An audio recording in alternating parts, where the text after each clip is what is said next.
ચાક ગતિ ચેપ્ટરમાં પ્રીવિયસ લેક્ચરમાં આપણે કોણીય પ્રવેગ સુધી કમ્પ્લીટ કરેલું. રેખીય વેગના બે ઘટકો, એક ત્રિજ્યાવર્તી અને એક સ્પર્શીય ઘટકની વાત કરી હતી.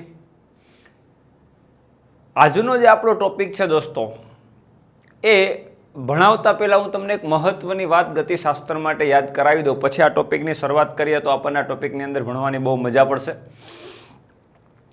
મિત્રો, આપણે ગતિશાસ્ત્ર જ્યારે સ્ટાર્ટ કર્યું, કાઇનેમેટિક્સ આપણે જ્યારે સ્ટાર્ટ કર્યું ત્યારે એના બે વિભાગમાં મેં વેચીને તમને સમજાવ્યું હતું કે કાઇનેમેટિક્સ કોને કહેવું અને ડાયનેમિક્સ કોને કહેવું.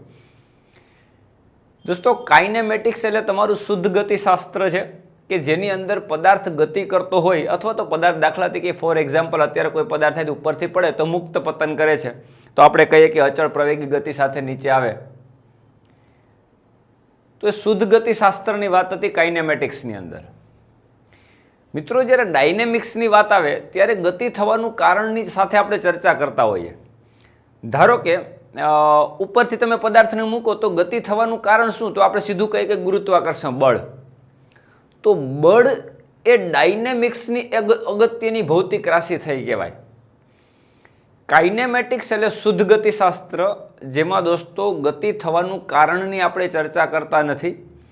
જ્યારે ડાયનેમિક્સની વાત આવે ત્યારે ગતિ ઉપરાંત ગતિના કારણોની ચર્ચા કરવી પડે. દાખલા તરીકે આપણે કેરમ હોય તો કેરમની કુકરી અને સ્ટ્રાઇકરને જ્યારે આપણે મારીએ ત્યારે કેરમની કુકરી ઉપર સ્ટ્રાઇકર બળ લગાડે એટલે કુકરી ગતિ કરે છે, રાઈટ?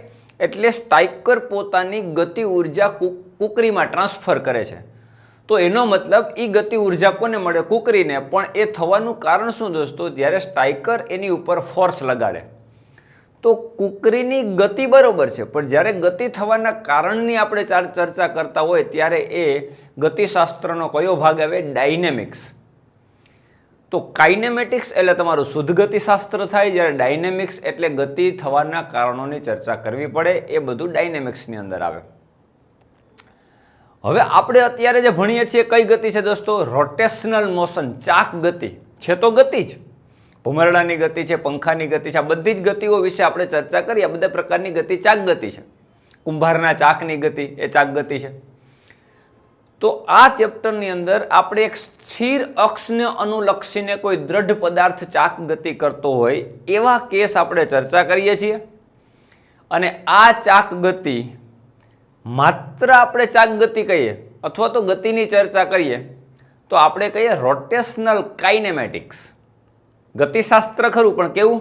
ચાક ગતિશાસ્ત્ર, કે જેમાં ચાક ગતિ થવાની ચર્ચા હોય, એના કારણોની ચર્ચા હોય નહીં કે ચાક ગતિ થવાનું કારણ શું છે. તો દોસ્તો, અહીંયા તમારો જે પોર્શન છે અહીંયા સુધીનો, આજ પહેલાના જેટલા પણ લેક્ચર છે એની અંદર આપણે રોટેશનલ કાઇનેમેટિક્સ ભણ્યા, શુદ્ધ ચાક ગતિશાસ્ત્ર ભણ્યા. એટલે એમાં ચાક ગતિની વાત કરી, કોણીય સ્થાનાંતરની વાત કરી. સ્થાનાંતરનું સમયને સાપેક્ષે વિકલન કરો તો કોણીય ઝડપ મળે. કોણીય ઝડપ અને કોણીય વેગ આ બે વચ્ચે શું તફાવત છે? કોણીય વેગની દિશા મેળવવા માટે આપણે જમણા હાથનો સ્ક્રૂનો નિયમ લગાવીએ. કોણીય પ્રવેગ ભણ્યા. આ બધી જે ચર્ચા કરીને મિત્રો, એ બધું હતું શુદ્ધ ગતિશાસ્ત્ર, શુદ્ધ ચાક ગતિશાસ્ત્ર એટલે રોટેશનલ કાઇનેમેટિક્સ. દોસ્તો, હવે જે આપણે ચર્ચા કરવાના છીએ એ આવશે રોટેશનલ ડાયનેમિક્સ. તો રોટેશનલ ડાયનેમિક્સની અંદર, રોટેશનલ ડાયનેમિક્સમાં આપણે માત્ર શુદ્ધ ચાક ગતિની ચર્ચા કરશું કે ચાક ગતિના કારણોની પણ ચર્ચા કરવી જોઈએ? મિત્રો, ડાયનેમિક શબ્દ આવે એટલે આપણે ચાક ગતિ થવાનું કારણ આપણે કેવું પડે ને એના વિશે અભ્યાસ કરવાનો હોય. એ આખું ગતિશાસ્ત્ર ડાયનેમિક્સમાં જતું રહે.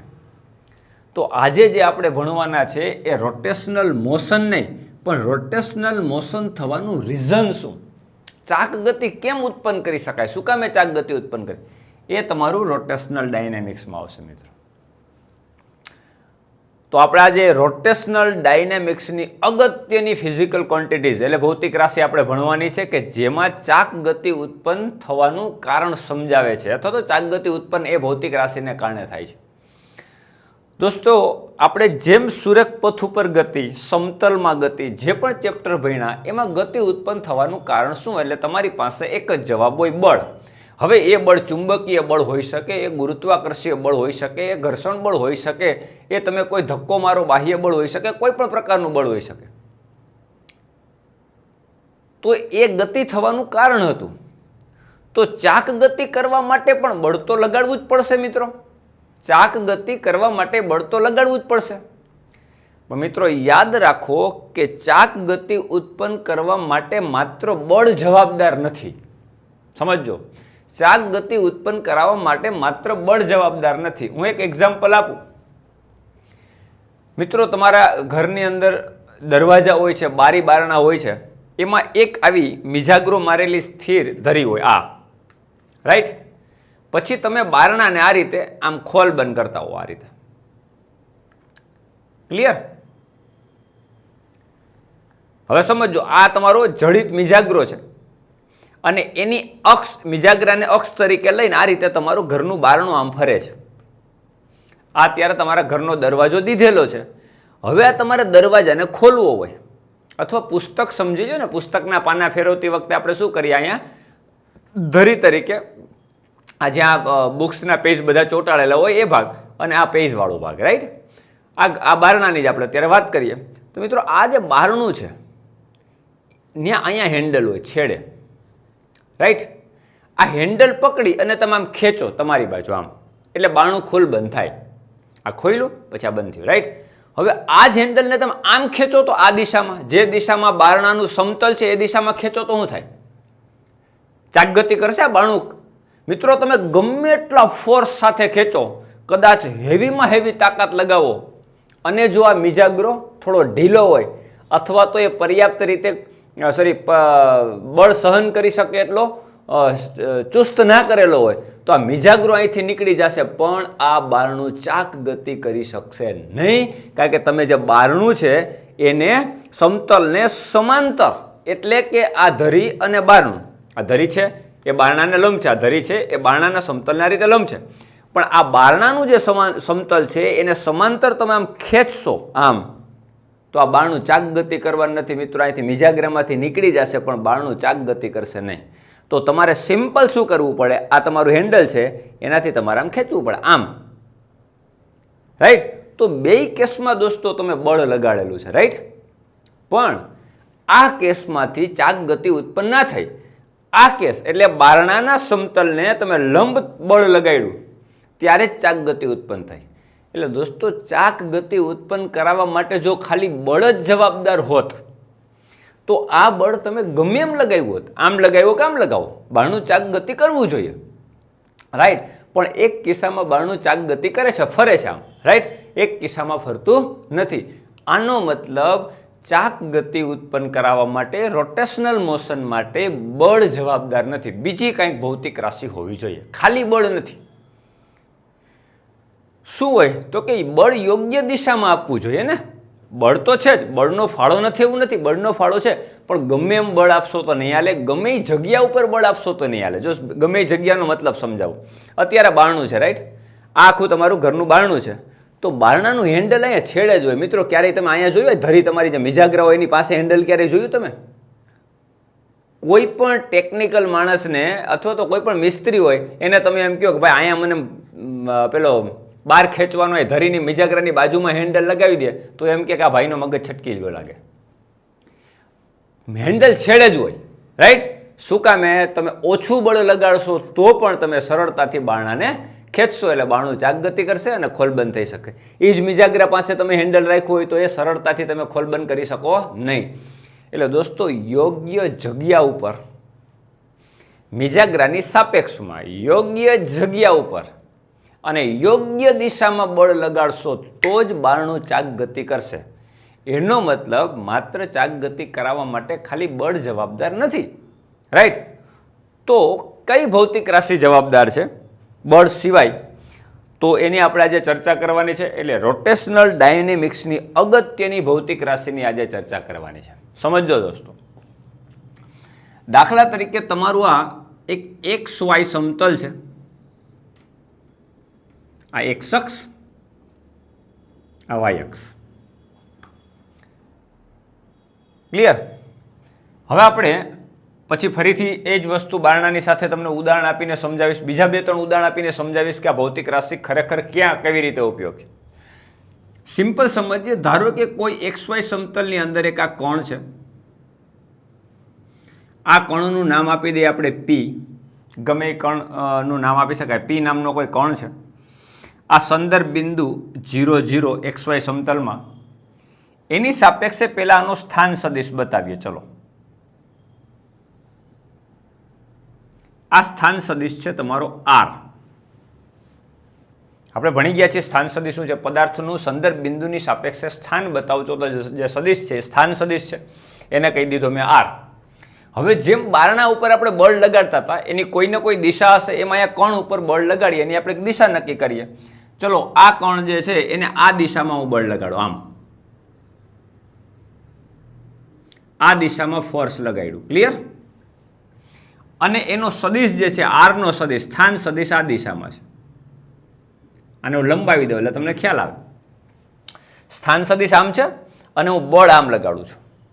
બેસ્ટ ઉદાહરણ આપીને દોસ્તો હું તમને આજે સમજાવવાનું છે. રોટેશનલ ડાયનેમિક્સની અગત્યની ભૌતિક રાશિ આપણે સમજવાની છે. બેસ્ટમાં બેસ્ટ તમને એકદમ મગજમાં ફિટ થઈ જાય એવા ઉદાહરણો દઈને તમને આખું સમજાવીશ. એટલે 1 મિનિટ 1 સેકન્ડ પણ ફોરવર્ડ કર્યા વગર આખો લેક્ચર જોવાનો છે ઈમાનદારીપૂર્વક. અને આ જે ફિઝિકલ ક્વોન્ટિટી છે ને મિત્રો, એ નીટ અને JEE માટે બહુ જ ઉપયોગી છે. એને રિલેટેડ ઘણા બધા પ્રશ્નો ભૂતકાળમાં પૂછાયેલા છે અને બહુ ઇમ્પોર્ટન્ટ ફિઝિકલ ક્વોન્ટિટી છે. ઓકે, સંદર્ભ બિંદુની સાપેક્ષે તમારો સ્થાન સદિશ R છે અને ફોર્સ હું આમ લગાડું છું. એનો મતલબ સ્થાન સદિશ અને ફોર્સ વચ્ચેનો એંગલ કાંઈક લઈએ આપણે થીટા. રાઈટ? જો હવે આ બળ છે એની કાર્યરેખા તમે આમ પાછળની સાઈડ, જેવી રીતે આપણે સ્થાન સદિશ આમ લંબાવ્યો એમ બળની કાર્યરેખાને આમ પાછળ લંબાવી દઈએ. આમ બળ તમે ગમે એમ લગાડો. દાખલા તરીકે તમે બળ લગાડ્યું, આ દિશામાં બળ લગાડ્યું, તો આ આખી લાઈનને અનંત એવી લાઈન બળમાંથી પસાર થતી એક રેખા તમે દોરો અને એને અનંત લાઈન તરીકે વિચારો તો એને કહેવાય બળની કાર્યરેખા. એટલે દોસ્તો આ તમારા માટે થઈ બળની કાર્યરેખા. રાઈટ? આખી બળની કાર્યરેખા થઈ સળંગ અનંત. હવે સંદર્ભ બિંદુથી બળની કાર્યરેખા કેટલી દૂર છે? આમ લંબ સીધી એ હું એક લાઈન કરી દઉં. એનો મતલબ આ શું છે? આજે મેં લાઈન કર્યું છે બળની કાર્યરેખાથી સંદર્ભ બિંદુ સુધીનું અંતર એવું નહીં લખે, લંબ અંતર. એક્ઝેક્ટલી લંબ અંતર છે. જો આ લંબ બનાય એક્ઝેક્ટ 90 ડિગ્રીનો ખૂણો બને છે. દોસ્તો આ બધી જ વાત હું સમજાવીશ કે શું કામ આપણે એ લંબ અંતર લઈએ છીએ. સમજો, રોટેશનલ ડાયનેમિક્સની અગત્યની ભૌતિક રાશિ કે ચાક ગતિ ઉત્પન્ન કરાવવા માટે જવાબદાર છે મિત્રો, એ ભૌતિક રાશિને કહેવાય ટોર્ક. શું કહેવાય? ટોર્ક. શું કહેવાય? ટોર્ક. ચાક ગતિ ઉત્પન્ન કરાવવા માટે અગત્યની ભૌતિક રાશિ એટલે ટોર્ક. અને ટોર્કને દર્શાવવા માટે આવો સિમ્બોલ આવે ટાઉ જેવો. આ રીતેનો ટાઉ સિમ્બોલ કહેવાય ને, ટાઉ કહેવાય. એ સદિશ રાશિ છે એટલે એની ઉપર આપણે સદિશ દોર દઈએ. અને ભૌતિક વિજ્ઞાન ટોર્કને કેવી રીતે વ્યાખ્યાયિત કરે તો એનું સૂત્રાત્મક રજૂઆત આ રીતે છે, R ક્રોસ F. મિત્રો આખો મિનિંગ સમજાવું છું, જરાક ધીરજ રાખવાની છે. અત્યારે મેં સીધું સૂત્ર મૂકી દીધું કે ચાક ગતિ ઉત્પન્ન કરાવવા માટે જે ફિઝિકલ ક્વોન્ટિટી અથવા તો ભૌતિક રાશિ છે એને કહેવાય ટોર્ક. ટોર્કને દર્શાવવા માટે આ ટાઉ સિમ્બોલ. અને એના બરાબર થાય કેટલું તો કે કોઈ પણ કણનો સ્થાન સદિશ અને કણ ઉપર લાગતું બળ. પણ સ્થાન સદિશ કોની સાપેક્ષે? તમે સંદર્ભ બિંદુ, એટલે જે તે બિંદુ સંદર્ભ બિંદુ બતાવવું જરૂરી છે. હમણાં જ મેં કીધું કે બારણું જે ફરે છે તે કોની સાપેક્ષમાં ફરે છે? મિજાગ્રાની સાપેક્ષમાં. તો મિજાગ્રો તમારો શું કહેવાય? એ બિંદુ તમારું શું કહેવાય? સંદર્ભ બિંદુ કહેવાય. અત્યારે બારણું આ રીતે આમ બારણું આમ ફરે છે, તો અત્યારે આ કોણીનો જે પોઈન્ટ છે સંદર્ભ કહેવાય, આની સાપેક્ષમાં ફરે છે. રાઈટ? તો સંદર્ભ બિંદુની સાપેક્ષે કણનો સ્થાન સદિશ અને કણ ઉપર લાગતું બળ, આ બંનેના સદિશ ગુણાકારને ટોર્ક કહેવાય. ભૌતિક વિજ્ઞાન ટોર્કની ડેફિનેશન આ રીતે આપે છે. હવે આનું મહત્વ શું છે સમજો દોસ્તો. તો ટોર્કનું મૂલ્ય કેટલું થાય? ટોર્કનું મૂલ્ય tau is equal to R F sine theta. Vector આખું આપણે ભણી ગયા છે સદિશ ગુણાકાર a ક્રોસ b નું મૂલ્ય a b sin થીટા થાય, જ્યાં a એટલે એનું મૂલ્ય, b એટલે b નું મૂલ્ય અને sin થીટા એટલે a અને b વચ્ચેનો ખૂણો, એટલે કે અહીંયા r અને f વચ્ચેનો ખૂણો. તો torque is equal to R F sine theta થયું, રાઈટ. હવે f એટલે શું? જો f ને અલગ કરી દઉં અને r sin થીટાને અલગ કરી દઉં મિત્રો, જોજો સમજો. આમ લખી શકાય ને? ગુણાકારમાં ક્રમ બદલાવાથી કંઈ ફરક નથી પડતો મૂલ્યમાં, એટલે f મેં પહેલાં લખી નાખ્યું ને r sin થીટા પછી લખ્યું. દોસ્તો આને શબ્દોમાં લખેલી એક્ઝેક્ટ ટોર્ક શું છે ને એ આપણને ખબર પડે. શબ્દોમાં લખીએ. આ શું છે? પદાર્થ ઉપર અથવા તો કણ ઉપર લાગતું બળનું મૂલ્ય. ટૂંકામાં લખું છું, વ્યવસ્થિત લખવાનું. કણ ઉપર લાગતા બળનું મૂલ્ય. ક્લિયર? અને r sin થીટા શું છે સમજો. આ તમારો થીટા થાય તો આ સામેનો આ એંગલ પણ થીટા હોય દોસ્તો. આ તો બધાને ખબર જ છે, રાઈટ. આ થીટા હશે તો આ થીટા જ થશે. બંને ખૂણા સરખા જ આ રીતે ચોકડી કરો એટલે આ થીટા હોય તો આ પણ થીટા થશે. બંને એંગલ સેમ હોય. જો આ થીટા હોય, આ કાટખૂણો હોય તો થીટાની આ સામેની બાજુ કહેવાય, લઘુકોણની સામેની બાજુ કહેવાય. આ પાસેની બાજુ કહેવાય ને, આ કાટખૂણાની આ સામેનો એ કર્ણ કહેવાય. કર્ણ કહેવાય ને આર. એટલે કર્ણ તરીકે કોણ છે? આર. થીટાની સામેની બાજુ એટલે કર્ણનો સાઇન ઘટક. યાદ છે મિત્રો? આપણે ભણી ગયા છે. લઘુકોણની સામેની બાજુ એટલે કર્ણનો સાઇન ઘટક થાય. એટલે આ થાય તમારો આર સાઇન થીટા અને આ થાય તમારો આર કોસ થીટા. પણ આની આપણે જરૂર નથી. કારણ કે આર સાઇન થીટાની જરૂર છે. જો અહીંયા આર સાઇન થીટા શું છે? લઘુકોણની સામેની બાજુ એટલે આર સાઇન થીટા થાય. હવે દોસ્તો આ લાઈન જે છે એને મેં હું બતાવ્યું છે, પહેલેથી જ બતાવી દીધું. જો આ લાઈન શું છે? બળની કાર્યરેખાથી સંદર્ભ બિંદુ સુધીનું લંબ અંતર છે. આ બળની કાર્યરેખા જો આ સંદર્ભ બિંદુ છે, ત્યાંથી એક્ઝેક્ટ લંબ અંતર. એટલે મારે આર સાઇન થીટાની જગ્યા ઉપર શું લખવું જોઈએ? બળની કાર્યરેખાથી સંદર્ભ બિંદુ સુધીનું લંબ અંતર. એટલે હું અહીં લખી નાખું બળની કાર્યરેખાથી, દેખાય છે ને મિત્રો? હા, બળની કાર્યરેખાથી સંદર્ભ બિંદુ સુધીનું લંબ અંતર. બળની કાર્યરેખાથી સંદર્ભ બિંદુ સુધીનું લંબ અંતર ગુણ્યા બળનું મૂલ્ય, આને કહેવાય ટોર્ક. કણ ઉપર બળને કારણે કણ ઉપર ઉદ્ભવતું ટોર્ક.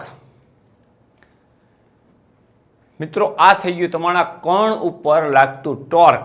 બળ તો આપણે લગાડીએ જ છીએ.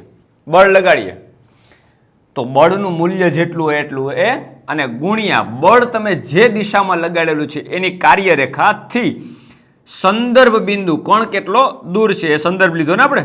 સંદર્ભ બિંદુથી બળની કાર્યરેખા સુધી જે લંબ અંતર બને એને ટોર્ક કહેવાય. અને આ ટોર્ક જ હું ઉત્પન્ન કરે? ચાક ગતિ ઉત્પન્ન કરવા માટે જવાબદાર છે. મિત્રો આને સમટાઈમ ટોર્કને બળની ચાક માત્રા કહેવાય. બળની ચાક માત્રા કહેવાય. જો નામ સાથે બહુ આને કનેક્શન છે. ચાક મીન્સ ચાક ગતિ, માત્રા મીન્સ મૂલ્ય. ચાક ગતિ કરાવવાનું જે મૂલ્ય એટલે ચાક ગતિ કેટલી ઉત્પન્ન થશે. ચાક માત્રા, આપણે માત્રા કહીએ ને કે આટલી માત્રા છે. માત્રા મીન્સ મૂલ્ય. એટલે કેટલી વધુ ચાક ગતિ ઉત્પન્ન થશે. બળની ચાક માત્રા એટલે ટોર્ક. કેટલી વધુ ચાક ગતિ ઉત્પન્ન થશે એના માટે જવાબદાર કોણ છે? ટોર્ક. એટલે ટોર્કને ઘણી વખત બળની ચાક માત્રા કહેવાય. મિત્રો બળની ચાક માત્રા એ ટોર્ક છે, અને ટોર્ક એ ચાક ગતિ ઉત્પન્ન કરવા માટે જવાબદાર પરિબળ છે. જેમ ગતિ ઉત્પન્ન કરવા માટે બળની જરૂર છે દોસ્તો, એમ ચાક ગતિ ઉત્પન્ન કરાવવા માટે કોની જરૂર છે? ટોર્કની. ટોર્કની ડેફિનેશન શું? તો કે torque is equal to R cross F. એટલે જે તે કણ ઉપર લાગતું ટોર્કનો મતલબ શું? કણમાં ઉદ્ભવતું ટોર્ક એનો મતલબ શું? તો કે એનો સ્થાન સદિશ સંદર્ભ બિંદુની સાપેક્ષે અને એની ઉપર લાગતા બળ નો સદિશ ગુણાકાર. જ્યાં આર અને એફ વચ્ચેનો ખૂણો તમારો થીટા થશે એટલે torque is equal to R F sine theta થાય. એફને નોખો કરી દો, આર સાઇન થીટાને નોખો કરો તો એફ એટલે જે બળ લગાડેલું છે એનું મૂલ્ય અને આર સાઇન થીટા એટલે બળની કાર્યરેખાથી સંદર્ભ બિંદુ સુધીનું લંબ અંતર બને. આને ટોર્ક કહેવાય અને આ ટોર્ક જ ચાક ગતિ ઉત્પન્ન કરાવવા માટે જવાબદાર પરિબળ છે દોસ્તો. એટલા માટે જ મેં તમને પરફેક્ટ પહેલા કીધું કે રોટેશનલ ડાયનેમિક્સ ચાક ગતિ ઉત્પન્ન કરવા જવાબદાર કોણ છે? એનો મતલબ ટોર્ક છે. કોણ છે? ટોર્ક.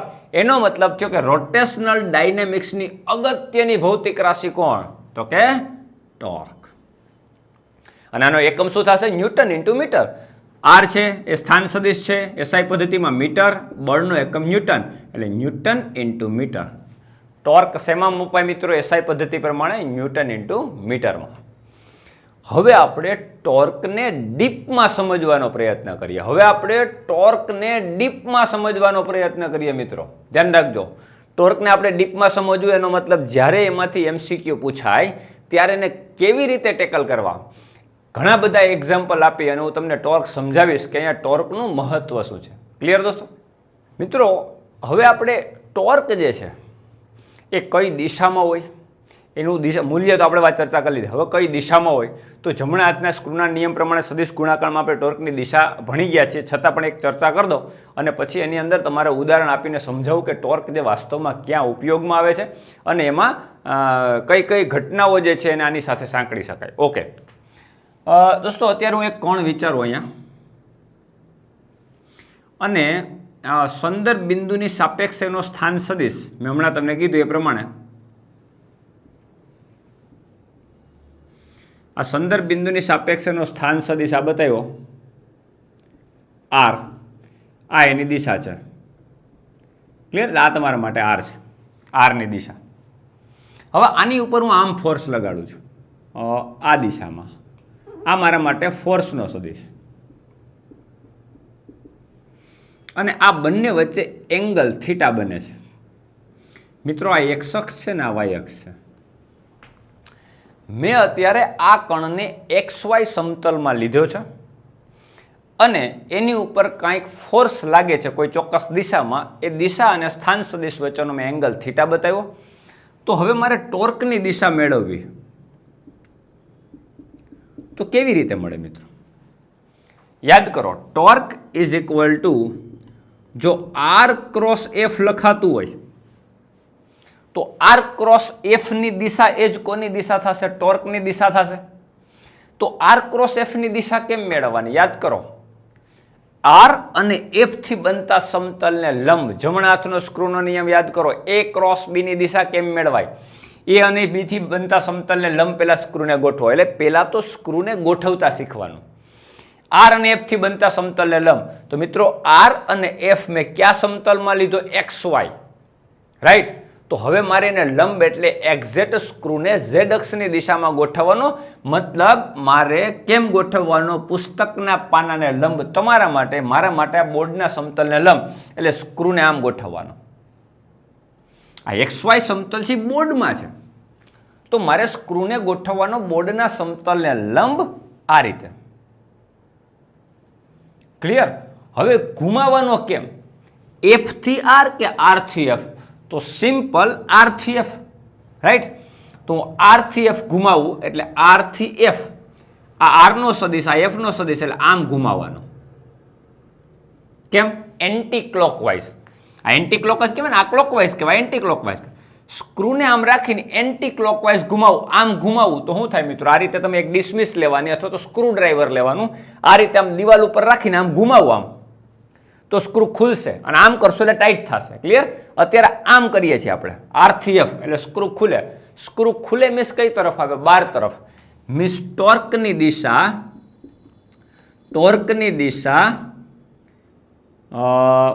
પુસ્તકના પાનાને લંબ. ચલો ને આપણે એમ લખીએ, પાનાને લંબ. તમારા માટે પુસ્તકનું પાનું કહેવાય, મારા માટે બોર્ડ કહેવાય. પાનાને લંબ કઈ તરફ? બહારની દિશામાં થશે. ટોર્કની દિશા થાય. હવે સમજો, આરની દિશા આપણે ઉલટાવી નાખીએ અને એફની દિશા ઉલટાવી નાખીએ અને બેયને એકબીજાની વિરુદ્ધ કરી દઈએ. ફોર એક્ઝામ્પલ, ચલો અત્યારે આરનો સદિશ આમ છે, સમજો અહીંયા, અને અહીંથી જવા દઈએ, સમજો આ પોઈન્ટ મેં અહીંયા લીધો, અહીંયા એક્ઝેક્ટ આની વિરુદ્ધ, એટલે આનો સ્થાન સદિશ આમ ઊંધો થઈ ગયો, આ સ્થાન સદિશ થઈ ગયો, રાઈટ. એટલે મેં જેવો આર હતો એને ઉલટાવીને વિરુદ્ધ દિશામાં કરી દીધો. એનો મતલબ મારા માટે આરને બદલે માઇનસ આર થઈ ગયો, સમજો. અને બળની દિશા મેં ઉલટાવીને, બળની દિશા પણ ઉલટાવીને ઉપર તરફ હતી એને બદલે મેં નીચે તરફ કરી દીધી, આમ. તો એફને બદલે આ માઇનસ એફ થઈ ગયો, રાઈટ. હવે આ બંને વચ્ચેનો એંગલ થીટા છે. હવે હું આર ક્રોસ એફની દિશા મેળવીશ મિત્રો, તો કેમ મળશે? બદલાઈ જશે કે એમનેમ રહેશે? વિચારો જોઈએ.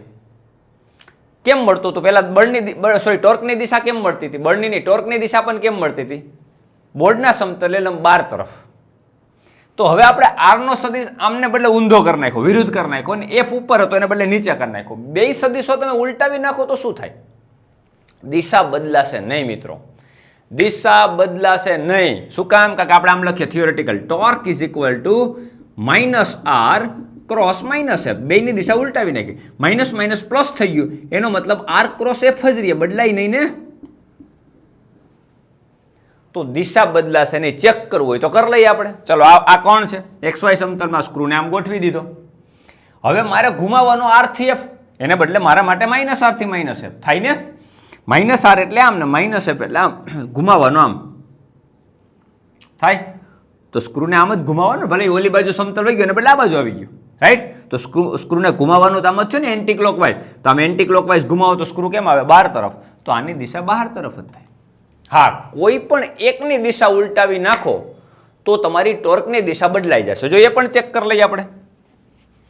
ચલો અહીંથી આપણે જવા દઈએ, આ સમજાઈ ગઈ હશે બધાને વાત. ઓકે, હવે આ બેમાંથી એકની દિશા જ ઉલટાવીએ. ચલો એકની દિશા જ ઉલટાવીએ, આરની દિશા ઉલટાવીએ કાં તો એફની ઉલટાવી નાખીએ. ચલો આ એફને આમ નીચે લઈ લો, ઉલટાઈ ગઈ. આપણે દિશા મેળવવાની છે, મેઇન વસ્તુ આ સમજો. થીટા તમારો બદલાઈ જશે. થીટા જે ઉપર નાનો હતો એ થીટા તમારો મોટો થઈ જાય. આર અને એફ વચ્ચેનો ખૂણો બહુ મોટો થઈ જાય. એ ભાઈ જેવો એ લેવાનો, બરાબર, જેટલો ખૂણો હોય એટલો લેવાનો. આપણે દિશા સૂચન કરવાનું છે. આ તમારા માટે એફને બદલે થઈ ગયું માઇનસ એફ. રેડી? હવે તમારે સ્ક્રૂને કેમ ઘુમાવવાનો? આર થી એફ તરફ. આર એટલે તમારો આ સદિશ થયો, અને એફ એટલે આ લેવાનું, માઇનસ એફ લેવાનું, એફ નથી લેવાનું. આપણે એફની દિશા ઉલટાવી નાખી. હવે આ સ્ક્રૂને કેમ ઘુમાવવાનો? આર થી માઇનસ એફ એટલે આમ. તો ક્લોકવાઇઝ થયું, તો સ્ક્રૂને આમ ક્લોકવાઇઝ ઘુમાવો તો સ્ક્રૂ શું થશે? ટાઈટ થશે. સ્ક્રૂ ટાઈટ થાય એટલે કેમ થાય? બોર્ડની અંદર જાય. એટલે દિશા કઈ તરફ થાય? અંદર તરફ થાય. કોની? ટોર્કની. તો સ્વાભાવિક છે દોસ્તો, torque is equal to R cross F, right.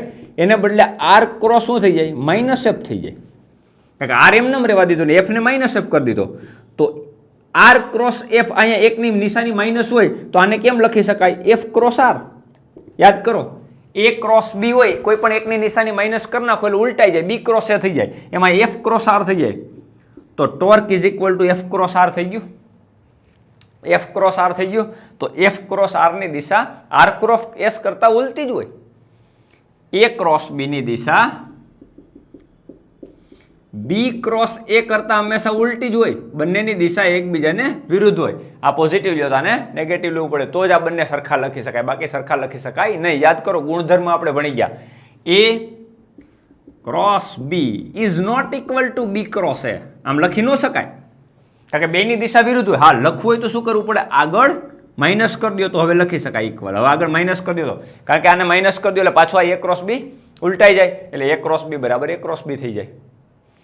એટલે એ ક્રોસ બીની દિશા અને બી ક્રોસ એની દિશા એકબીજાની વિરુદ્ધ હોય. તો અહીં સેમ થઈ ગયું. જો આ તમારું આર ક્રોસ એફ હતું, હવે કેટલું થઈ ગયું? આ એફ ક્રોસ આર. તો દિશા ઉલટાઈ જાય. તો સેમ વસ્તુ અહીંયા તમે કોઈ પણ એક સદિશ ઉલટાવી નાખો, એફને માઇનસ એફ, સોરી એફ હતો એને નીચે કરી દીધો, તો હવે તમારે સ્ક્રૂને ઘુમાવવાનો આરથી માઇનસ એફ, આમ ઘુમાવવાનો થાય તો સ્ક્રૂ અંદર તરફ જશે એટલે દિશા ઉલટાઈ જશે.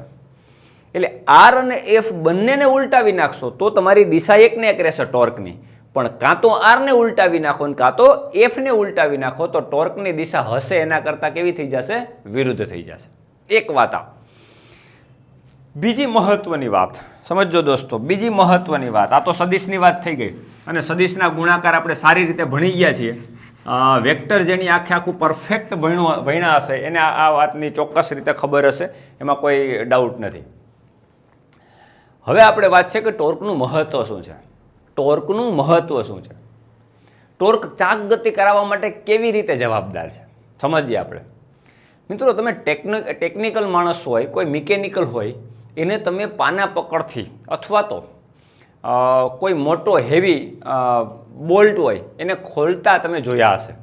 કદાચ અહીંયા તમારી બાજુમાં પિક્ચર મૂકું છું, જોયો હશે કેવી રીતે તાકાત લગાવે. આ બોલ છે, આની ઉપર એક પાનું ફિક્સ હોય, આમ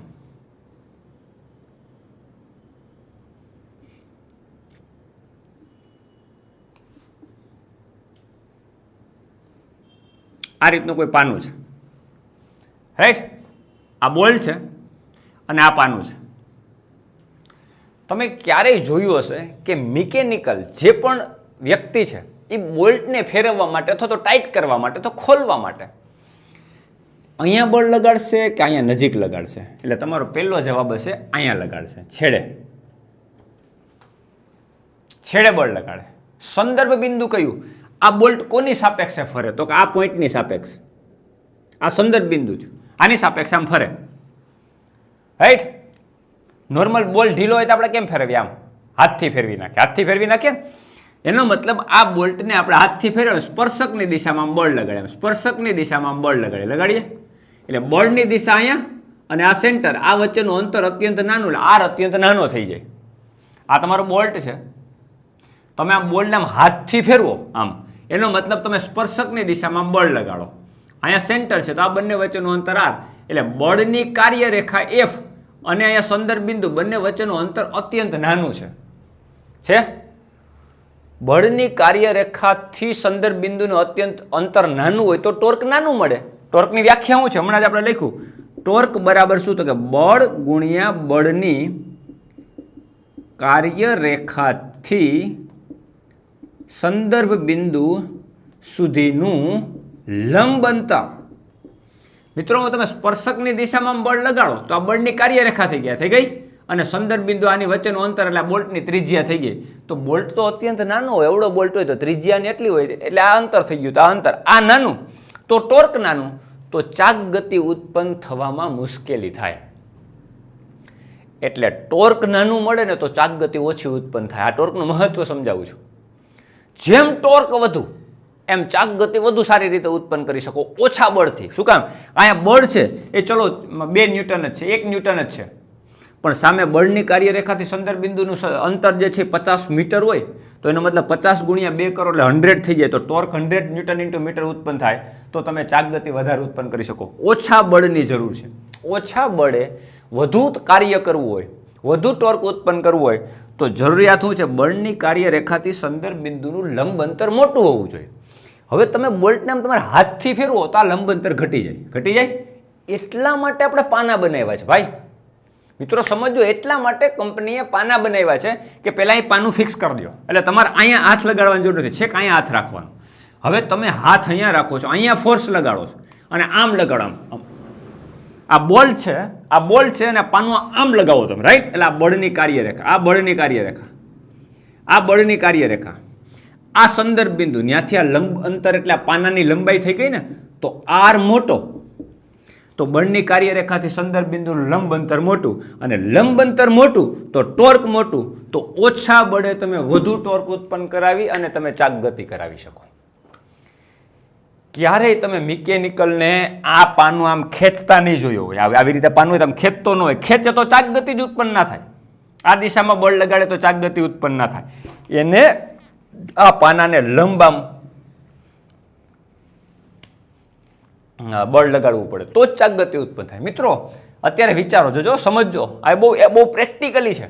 આ પાનાને આમ ખેંચે આમ તો બળની કાર્યરેખા અહીંથી પસાર થાય ને, આ બળની કાર્યરેખા અને આમ પાનાને આમ ખેંચે તો આ બળની કાર્યરેખા, ભલે બળ અહીંયા હાથેનો અહીંયા જ છે, છેડે જ છે, હાથ એનો છેડે છે પણ આમ ખેંચે છે અથવા ધક્કો મારે છે, જે પણ કરે, તો બળની કાર્યરેખા તો અહીંથી પસાર થાય ને, ક્યાંથી? સેન્ટરમાંથી. તો બળની કાર્યરેખા જ સંદર્ભ બિંદુમાંથી પસાર થઈ જાય તો લંબ અંતર કેટલું થઈ જાય? 0. લંબ અંતર 0 તો ટોર્ક 0, અને ટોર્ક 0 તો ચાકગતિ મળે નહીં. હજી ના સમજાતો હોય તો થિયોરેટિકલ જોઈએ આપણે, આ પ્રેક્ટિકલી હતો. હવે theoretical, torque is equal two RF sin θ. મિત્રો થીટા 0 થઈ જાય શું થાય? થીટા 0 થઈ જાય તો શું થાય? સાઇન 0 ની કિંમત 0, તો ટોર્ક 0, અને ટોર્ક 0 તો તમે ચાકગતિ ઉત્પન્ન ના કરાવી શકો, રાઈટ? તો R અને F વચ્ચેનો ખૂણો, R એટલે તમારો સ્થાન સદિશ હોય ને, ચલો આ સંદર્ભ બિંદુ, આ તમારા માટે જ્યાં બળ લગાડવાનું છે એ પોઈન્ટ, રાઈટ? અહીંથી આ તમારો સ્થાન સદિશ છે, તો સ્થાન સદિશ ને તમે બળ લગાડો, બંને એકબીજાને સમાંતર જ થઈ ગયા.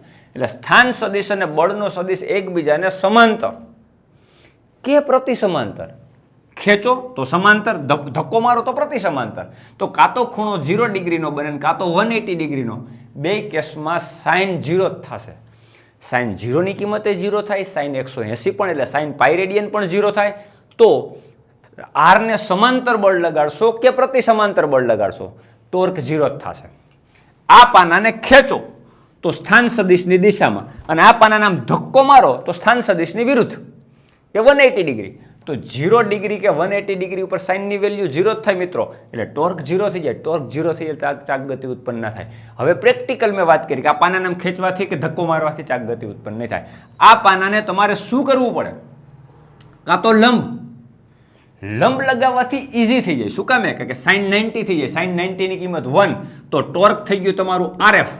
તો RF મેક્સિમમ, સાઇન 90 ની કિંમત 1, અને સાઇનની 1 કરતા મોટી કિંમત ના હોય તો મેક્સિમમ ટોર્ક કેટલું? ટોર્ક મેક્સિમમ કેટલું મિત્રો? RF. કે સાઇન ક્યારેય 1 કરતા મોટો હોય નહીં. કોઈ પણ ડિગ્રી ઉપર સાઇનની વેલ્યુ 1 કરતા મોટી ના થાય તો ટોર્ક મેક્સિમમ કેટલું? RF. તો મેક્સિમમ ટોર્ક ઉત્પન્ન કરવા માટે તમારે શું કરવું પડે? બળ આમ એક્ઝેક્ટ લંબ. આ જો R નો સ્થાન સદિશ, આ બળ, તો બંને વચ્ચેનો ખૂણો 90, સાઇન 90 ની કિંમત 1, તો તમારું ટોર્ક થઈ જાય RF. ટોર્ક મેક્સિમમ તો ચાકગતિ મેક્સિમમ. દોસ્તો સમજાય છે હું કહું છું? એ ઓછા બળે વધુ કાર્ય કરવું, એટલે ઓછા બળે ચાકગતિ વધુ સારી ઉત્પન્ન કરાવવી હોય તો સંદર્ભ બિંદુથી કાર્યરેખા જેમ મોટી એમ તમે ટોર્ક વધારે ઉત્પન્ન કરી શકો. મિત્રો હજી એક્ઝામ્પલ આપો. ટોર્કમાં જેટલા પણ એક્ઝામ્પલ આપો એટલા ઓછા પડે. તમને ખબર છે, મોટો પથ્થર હોય, મોટો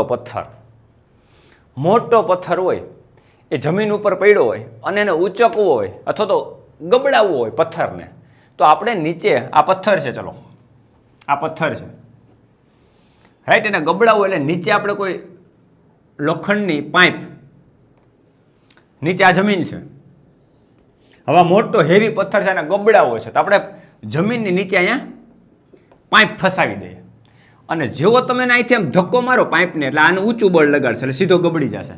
પણ તમે આ ધક્કો મારવા માટે છેડે બળ લગાડો, કાંઈ નજીક લગાવો, તો તમારો જવાબ હોવો જોઈએ છેડે. આપણને ખબર છે, કોઈ આપણે એને શું કહીએ, આ જે ખેડૂત હોય, ગામડામાં ભણતા હોય ને, અથવા તો ગામડામાં રહેતા હોય ને, એને ખ્યાલ હશે. આપણે લાગ કરવા માટે શું કરીએ? આપણે દૂરથી આમ સેજ ધક્કો મારીએ, ગબડી જાય. તો આ લાગ થઈ ગયો મિત્રો. આ લાગ બિંદુ કહેવાય. લાગ બિંદુથી આટલો જે અંતર છે એ મોટું હોવું જોઈએ. આ તમે જે પાઇપ રાખ્યો ને, નજીકથી તમે ધક્કો મારો તો એનો કંઈ મતલબ નહીં. દૂર રાખી અને સેજ જ ધક્કો મારશો એટલે પથ્થર ગબડી જશે. સંદર્ભ બિંદુની સાપેક્ષે તમે જે બળ લગાડોની કાર્યરેખા કેવી હોવી જોઈએ? લંબ અંતર R મોટો હોવો જોઈએ. જો તમે અહીંયા બળ લગાડો તો R તમારો નાનો થઈ જાય, તો તમે સારું ટોર્ક ઉત્પન્ન કરી શકો ને, અને ગબડાવી શકો ને, ચાકગતિ ન કરાવી શકો. ક્લિયર? આવા તો ઘણા બધા એક્ઝામ્પલ છે. ઉચક નીચક, તમે ઉચક નીચક જોયું હશે. પેલા ચિલ્ડ્રન પાર્કની અંદર ઉચક નીચક હોય, બે બાળકો બેઠા હોય, ઊંચા નીચા થતા હોય. જોજો મિત્રો, બહુ જ ઇમ્પોર્ટન્ટ છે. આ ટોર્ક જે છે ને, એ ભૌતિક રાશિ ચાકગતિ ઉત્પન્ન કરાવવા માટે બહુ ઇમ્પોર્ટન્ટ છે. અને કોનું મહત્વ છે, ટોર્કનું મહત્વ શું છે એ સમજવાનું છે એકદમ પ્રેક્ટિકલી. આ ઉચક નીચક છે ને, એ આ રીતે આમ હોય. આ એનું એક સંદર્ભ પોઈન્ટ છે, રાઈટ? અહીંયા બે સિટિંગ એરેન્જમેન્ટ હોય. અહીંયા કોઈ બાળક હોય, અહીં બેસી શકે ને એક બાળક અહીં બેસી શકે. મિત્રો ઉચક નુચકમાં આ સિટિંગ એરેન્જમેન્ટ જેની સાપેક્ષે આમ ટકેલું હોય, આ ટેકો જે હોય, આ ટેકો, ત્યાંથી આ અંતરને હું કહી દઉં R1 અને આ અંતરને કહી દઉં R2, તો R1 બરાબર જો R2 હોય, બંને સરખા હોય તો કાંઈ પ્રશ્ન નથી. પણ એકને અત્યંત નાનું કરી દે, આ ટેકો હું અહીંયા કરી દઉં છું. જો આ ટેકાનું અહીંયા લઈ લો હાવ નજીક, તો આ મારા માટે R1 અને આ મારા માટે R2. તો R2 ગ્રેટર ધેન R1 ને R2 જે R1 કરતાં ઘણો મોટો છે, રાઈટ. મિત્રો કોને કયા વ્યક્તિને ઉચકવામાં વધારે પ્રોબ્લેમ થશે? આ વ્યક્તિ છે ને, એને આને ઉચક હોય ને તો બહુ જ પ્રોબ્લેમ ખાય. કારણ કે આ જે છે એ ધક્કો મારશે, આમ બળ મારશે, આ ઉચક નીચકમાં બેઠો એટલે જમીન ઉપર આમ પગ લગાવે એટલે જમીનની વિરુદ્ધ દિશામાં તમારા આ બળની કાર્યરેખા થઈ ગઈ. એટલે જમીન ઉપર બળ લગાડે, રિએક્શન ફોર્સ લાગે ને રિએક્શન ફોર્સને કારણે નીચે જાય, રાઈટ. તો રિએક્શન ફોર્સની દિશા આ થઈ, ત્યાંથી સંદર્ભ બિંદુ આની સાપેક્ષે તો બે ઉચક નીચક થાય છે, એટલે આ અંતર R છે એ નાનું થઈ ગયું.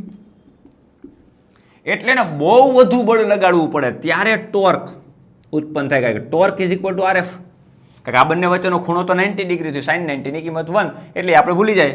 તો R નાનો તો ટોર્ક નાનું, તો ટોર્ક નાનું તો ચાક ગતિ ઓછી ઉત્પન્ન થશે. એનો મતલબ ચાક ગતિ ઉત્પન્ન કરાવવા માટે મહત્વનો પરિબળ છે ને એ R છે.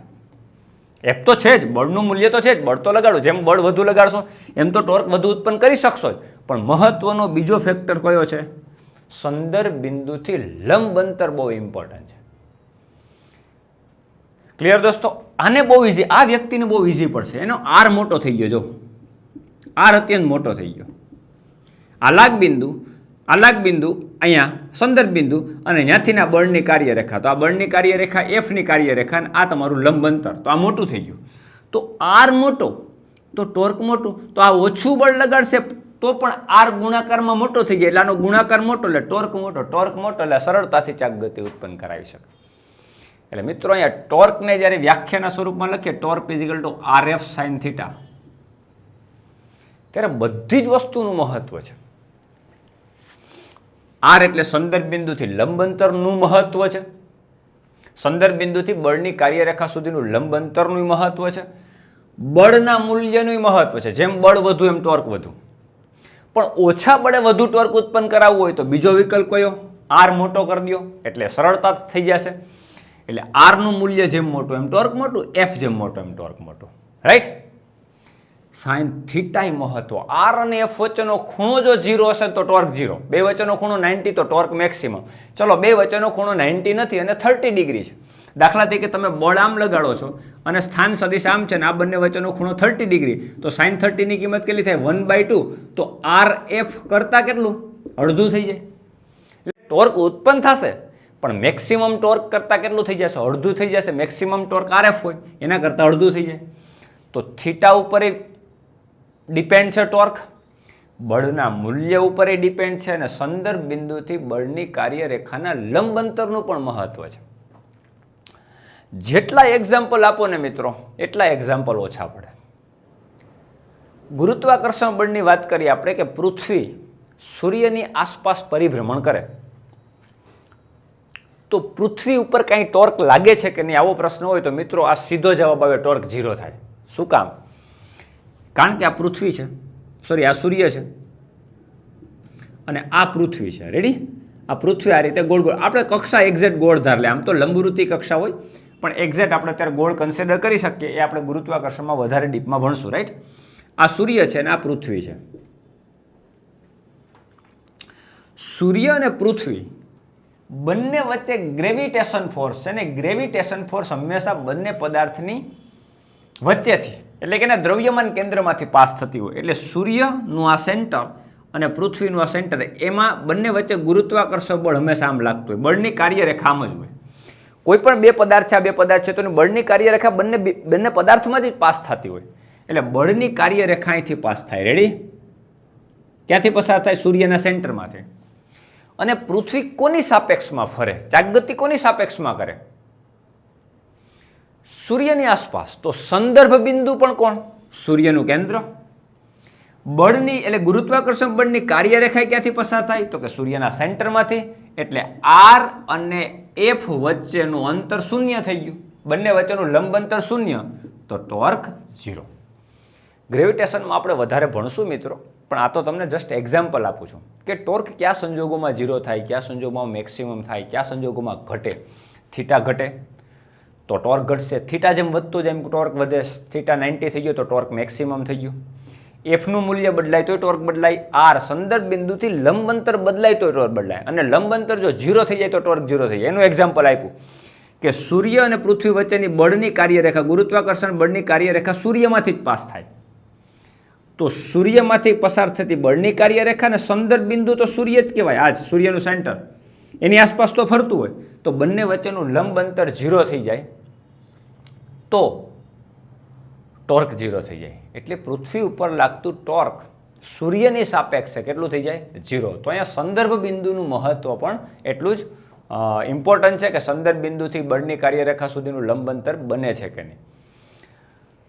તો આ તમારા માટે ટોર્ક હતો. એટલે ટોર્ક ઉત્પન્ન ચાક ગતિ ઉત્પન્ન કરાવવા માટે ટોર્ક એ અગત્યની ભૌતિક રાશિ છે, એટલે કે રોટેશનલ ડાયનેમિક્સ, ચાક ગતિનું કારણ એ ટોર્ક છે. તો આજે માત્ર આપણે શું ભણ્યા? કોણ, કોઈ એક પર્ટિક્યુલર કોણ ઉપર લાગતું ટોર્ક, એનું સૂત્ર અને ટોર્કનું મહત્વ શું છે ભણ્યા. તો દોસ્તો આ જ વસ્તુ હજી ટોર્ક માટે ઘણી બધી વસ્તુ ભણવાની છે. એના પછીની એની ફિઝિકલ ક્વોન્ટિટી પણ એની સાથે રિલેટેડ છે, એમાં પણ ભણવાનું છે. આખા કણોનું તંત્ર હોય તો એના માટે ટોર્ક શું થાય એ પણ આપણે ભણવાનું છે. તો બધી જ ચર્ચા આપણે અહીંયા નેક્સ્ટ લેક્ચરની અંદર આપણે કરશું. તો આજના લેક્ચરમાં ટોર્ક, કોણ ઉપર લાગતું ટોર્ક અને ટોર્કનું મહત્વ શું છે એક્ઝામ્પલ સાથે આપણે સમજ્યા. તો આજના લેક્ચરમાં અહીંયા સુધી રાખશું. નેક્સ્ટ લેક્ચરમાં કન્ટિન્યુ કરશું. Have a good day.